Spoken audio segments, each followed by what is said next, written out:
kids, my name is Maria Slaby. I am publisher of the Bunk magazine, if you didn't know me already, and I'm excited to share with you your program for the month.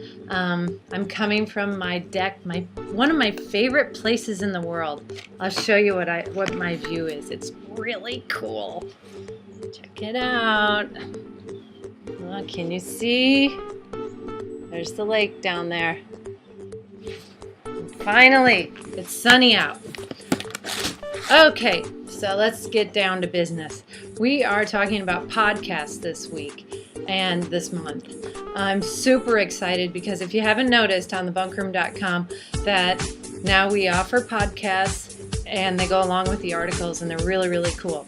So we had an assignment for last month that you were to do podcast interviews, record your interviews so that we could create podcasts out of them. Well, I'm not sure if many of you have done them because I haven't seen them in the inbox. So if you haven't, no worries. It's a really cool thing. And I know you might be thinking, I don't know how to do it. I don't know what she's talking about. What is this? So today we're going to show you a complete interview. Annika interviewed Stephanie Glass. She's the director of Teen Court in Lake County, and Annika had visited Teen Court last fall and wrote an article about it. But now she interviewed some students that are volunteers. But this time she interviewed the actual director of Teen Court. So I recorded Annika. I recorded her interviewing Stephanie Glass. So that's what we're going to show you next. Also, following that, we're going to show you, or you're going to listen to Benjamin's interview. He did an interview with John Conrader. He is the developer of an app for teen drivers, so that's pretty cool. So he interviewed him, and we'll have the audio for that you can listen to as well. So the assignment for next month is to either, one, of course, just write an article of your choice, whatever you want to do, that's fine. Or two, do a podcast interview and really, really dig deep and do it because I think you'll really have fun. And the benefit, what's the benefit of doing a podcast interview? Well, the benefit, I have my notes here.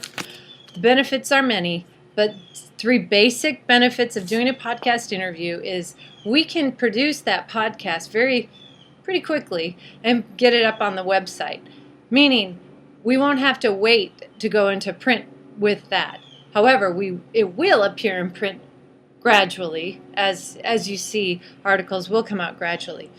The thing about when it will appear in print will be pretty neat because if you have a podcast interview, that's going to take priority over any other article, hands down, because it's going to add more interest for our reader. We always have to think about our reader. Our reader is families, moms, dads, kids, grandparents, great-grandparents, young readers, all these different types of people. So there's a lot of different interests out there, and we can't please everybody all the time, but we can bring out the stories of others, and most people like to hear the stories of what other people are doing.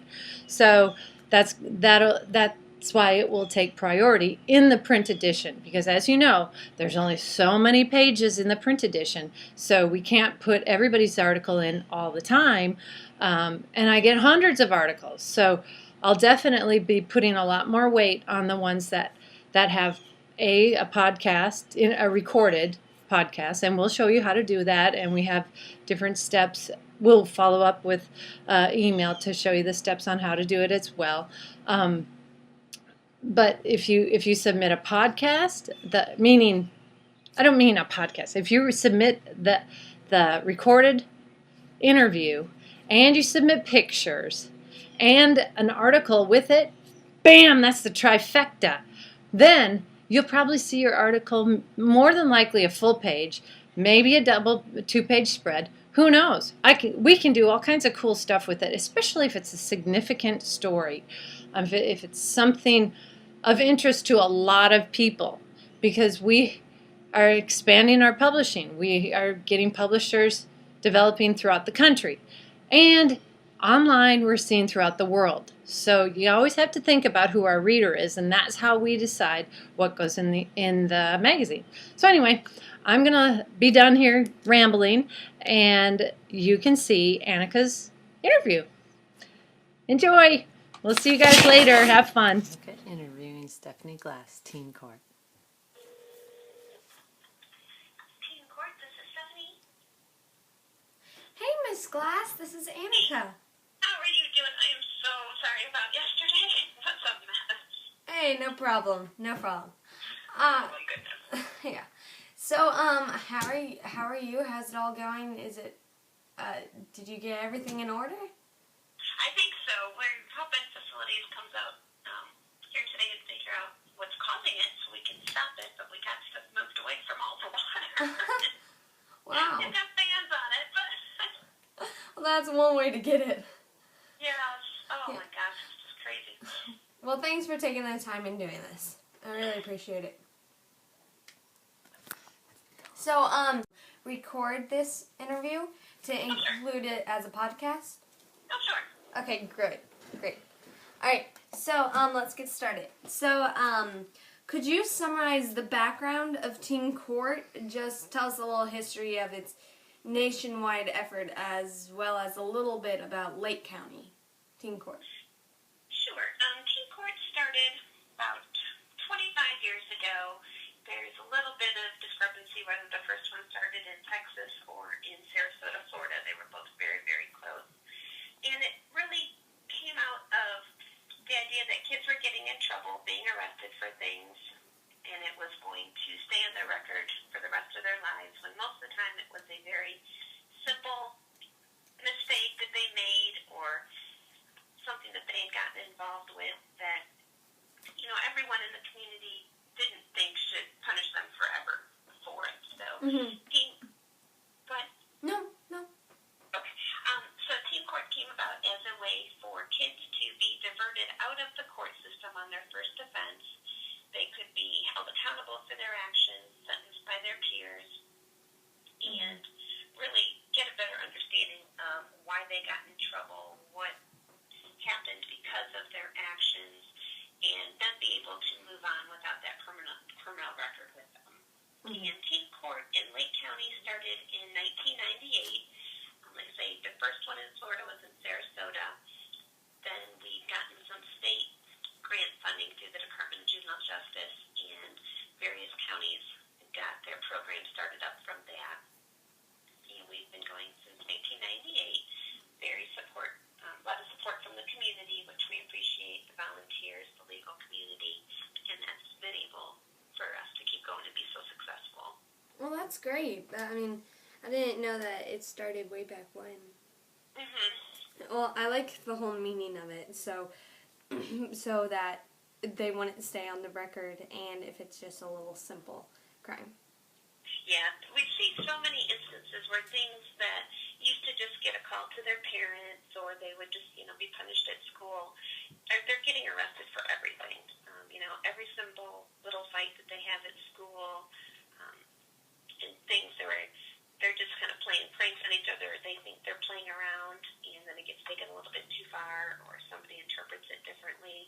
And like you say, that's a criminal charge that's going to stay with them. The juvenile record does not get sealed when they turn 18, like a lot of them think. So they're applying for colleges and jobs, and a fight that they had in middle school is going to come up. Yeah. So we're really working to get everybody away from that process. Yeah, that's good. So, how many teen offenders go through the Lake County Teen Court system a year, locally and nationally?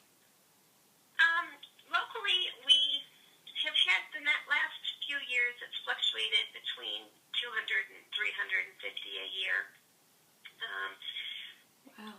Depending on the size of the county, really going to dictate how many cases come through. We see probably about 20,000 a year in the state of Florida.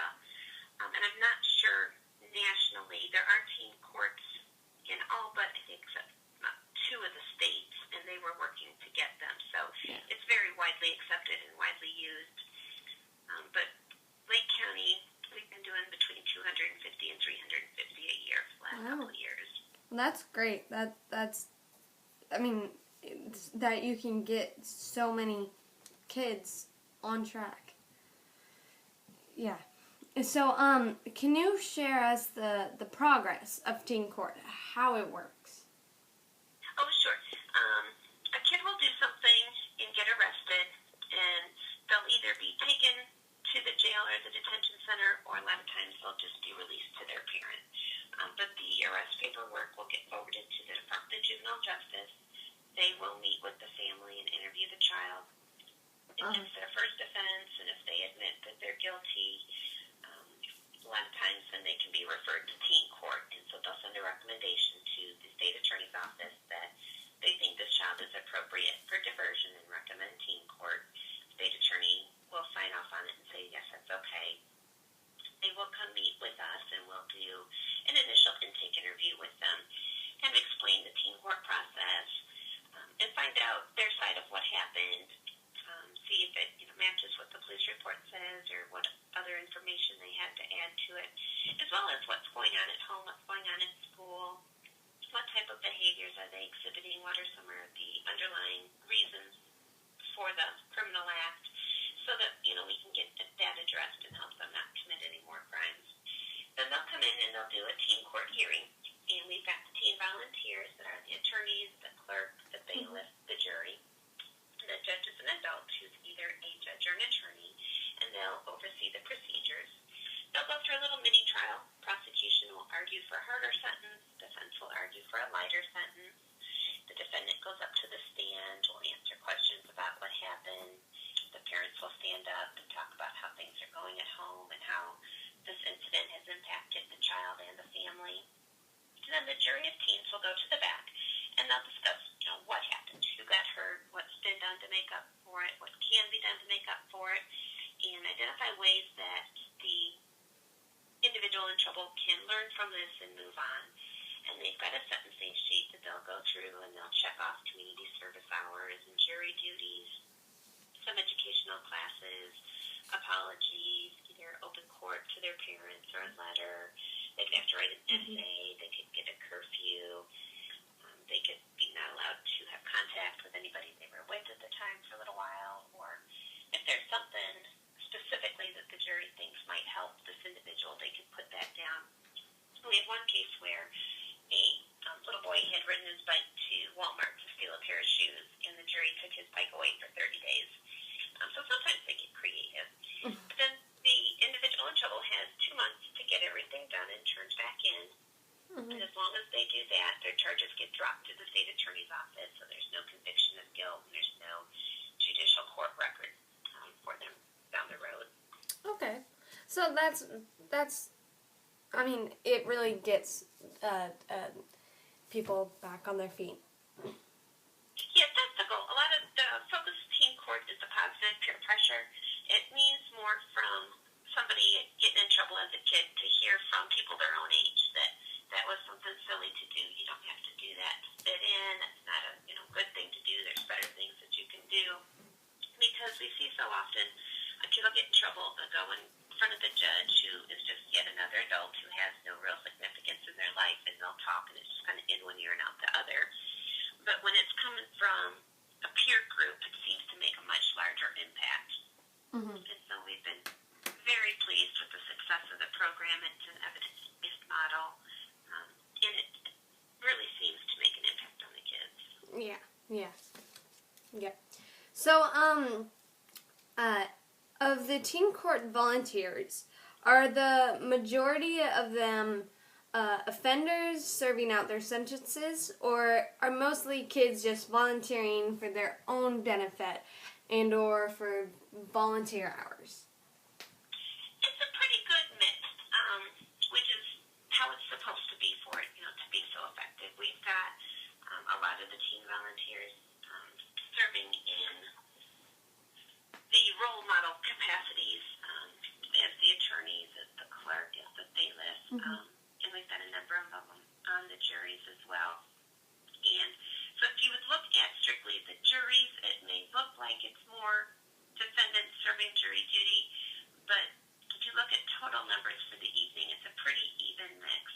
We do have the volunteers and the juries as well. just working side by side with the defendants and coming up with sentences for them. And we always like to see the defendants get involved and take on other leadership roles as attorneys or clerk or bailiff. And a good way to draw them in and give them something more productive to do with their time when they're done with their sentence. We do get them coming back and volunteering for teen court. Okay. So we try to utilize people the best that we can, but that's a pretty even mix, I would say. Yeah. Yeah.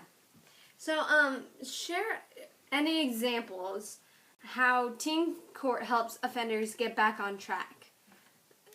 A lot of it is just the whole educational process that they go through. When a lot of times if they do something, they don't see it as very bad or it's not affecting anybody else. But when they're on the jury and they hear, it can be the exact same circumstance, but it's happening to somebody else, they're able to pick it apart a little bit better and see that, made a pretty bad choice there, or that does affect my parents and my friends and my neighbors.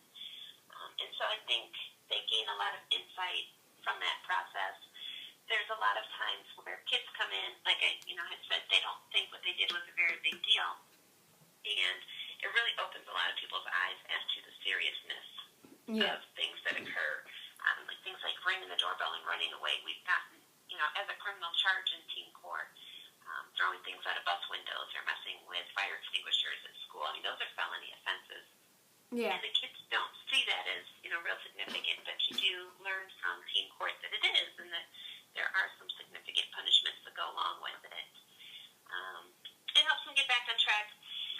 Like I said, just with the positive interaction with some other teen leadership role model positions, it gets them, they get to see kids from other schools and other parts of the county and see that sometimes they think, they're the only ones or they're getting targeted, and they can see that no, other people get in trouble just the same, or other people are involved in positive activities, and I could get involved in that type of thing as well. They do the apologies and the essays and the classes, and definitely learn from that. But it's really more that peer-to-peer contact, I think, that does the most to get them back on track. We've got our teen attorneys will follow up with the kids about halfway through their sentence and see how they're doing with things. And then again, when they're getting towards the end, and it shows them that there are other people that care and want them to do better. And I think that's probably the biggest basis for how they get back on track and helping them get back on track. Yeah, well, that's good. Have you ever had any the instance of like an offender come back and do his or their progress and all their sentences, but have you ever had them come back and say, well, my sentence is over, but I want to learn how to become an attorney or something, or a bailiff, or I want to do jury every week? Have you ever had that? We have, and that's one of my favorite things about the program. One in particular always stands out in my mind. This kid had gotten referred over to teen court and was just such a jerk and came in with the worst attitude and was always in trouble at school and always in trouble at home. But over, the weeks of teen court, he really enjoyed jury duty. He wanted to be an attorney. We got him trained to be an attorney. He came back for months and months, every single week, and he was one of our best attorneys. He was kicked out of school. He, constantly fighting at home, but he could pull it together and behaved wonderfully at teen court. And so that was really neat to see. And we have had, quite a few others that have really enjoyed it, that are interested in law or government, and this is a really good opportunity for them to get involved in it in a positive way after they finish their sentence and come back and volunteer. So, yes, it does happen, and like I said, that's one of my favorite things about the program. Yeah, well, that's good. I enjoy that. How did you get involved with teen court? I have got a history working with kids, doing child abuse investigations and forensic interviews. I worked at the Life Stream School for a while. And I really like working with young people. And I've always loved the law. And so I saw an ad for the teen court position, and that was just a blending of my two biggest passions. And so I was very blessed to interview and be given the job, and have just loved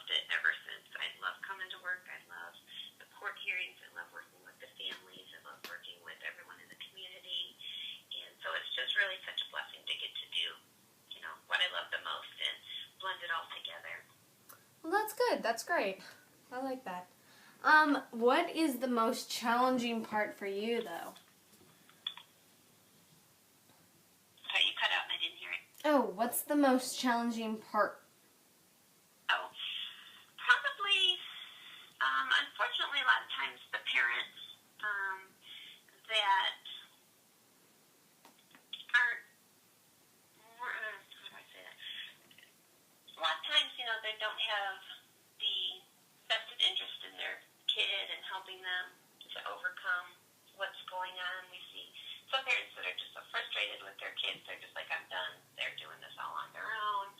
Or some, legitimately very, very busy and don't have a lot of time to be home with the kid, or somewhere, they're just more involved in their own life than the kid. And so we see the defendant really struggling to complete their sanctions a lot of times, and we will do whatever we can to kind of adjust the sentence so that it's things that they can complete on their own without parent having to take them anywhere or do something, because I don't ever want to see the child punished for something that's not their fault. I mean, if they don't have transportation, if they can't get places, I'm not going to send a kid back to court just because they haven't gotten their community service hours done. There's alternatives we can come up with. Mm-hmm. So a lot of times it's challenging if the parents aren't completely on board with what the kid needs to get done. But also we've seen in recent years just a greater lack of respect for authority and rules with a lot of the kids. Mm-hmm. And people tend to think, especially with drug use, is just really no big deal. And that's very challenging because you have to really change the mindsets to affect the behavior. And so that's been challenging to come up with some creative and alternative sanctions that can really get at the root of those issues. Yeah. I'd say those are the most challenging. But, alright, so what do you enjoy most about teen court? What do you enjoy about it? I love seeing the kids that actually do really make a change while they're in the program. Those ones that come in with such bad attitude that I really don't think are going to be successful in the program, but end up just really proving me wrong and doing fantastic. I love those stories. I love seeing the volunteers get excited about the law and how it all works, and seeing them make contacts that they'll use later on for recommendations, and getting to expose them to new opportunities. I like working with the mix of the adults and the kids and getting them working together and sharing ideas and information. The commitment of the partners in the community is always so wonderful to see. I've got a lot of counterparts in other parts of the state where they can't just pick up the phone and call the state attorney's office, or they can't just call a private attorney. And we have such wonderful working relationships that it makes everything that we do so much easier. Everybody's focused on what's best for the kids. And so, I definitely enjoy that. Mm-hmm. Well, thank you so much. It was really interesting hearing all about that. I didn't know that there's so many of them offenders, and how you got into teen court. So it's really interesting to hear all that. Oh, good. Thank you. Well, thanks, and if it's okay, I may have some questions going on when I write the article, and so if it's okay if I contact you back by any chance? Absolutely. All right. Absolutely. Well, thank you, and I hope you have a great day, and Thank you. I'll You too. talk to you later. Okay, thanks. All right. Bye. Bye-bye.